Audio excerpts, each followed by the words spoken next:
My dear students, Minu Miss is again here with you with a new chapter named Prince of Panidihing from our English textbook Sanmin English Reader Part 3. It is for the students of Class 8. Okay, before I start the lesson, I want to give a brief idea about the topic.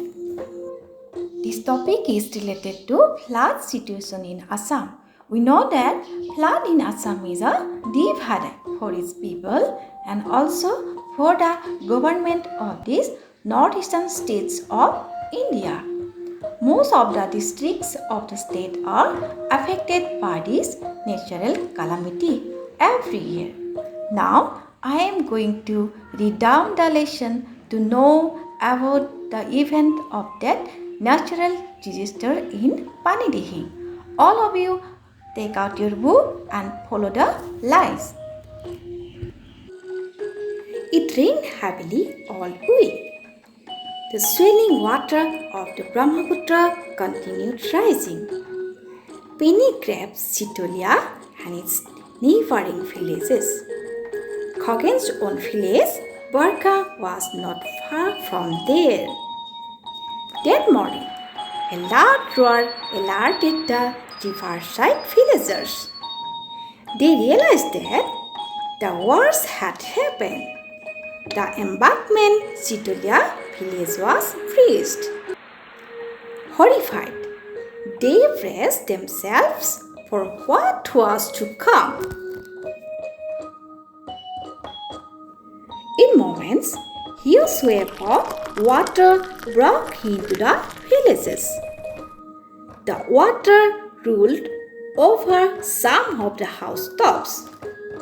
The air quickly filled with the cries and wails of the village folk huddled on rooftops of the sanghars and the mad bellowing of the livestock being swept away.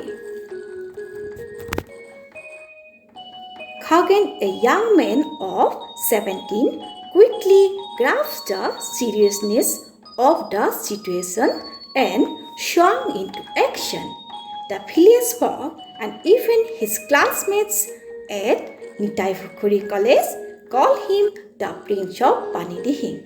He is a brave fellow, they often say. Roman, hurry up, Khoghen shouted to his friend. There's no time to lose. Get hold of the others. Where are Damburu, Thon and Abbas? Roman ran towards him. You know, cutting him short, Khoghen said, we need a few wraps of banana trunk. I shall bring along my father's pot. We must rush to Chitulia. In no time, 5 rafts were ready, each one steered with long poles by 2 boys. The fleet of rafts, with Khoghen's boat in the lead now raced towards Chitulia. The maroon had to be rescued in no time. By the time the people of Chitulia had to be evacuated to the high grounds of the school building, Khoghen and his friends were exhausted, but they remained the work of making arrangements of food and water for the men, women and children sheltered in the school building. The civil authorities said Demo also had to be informed immediately.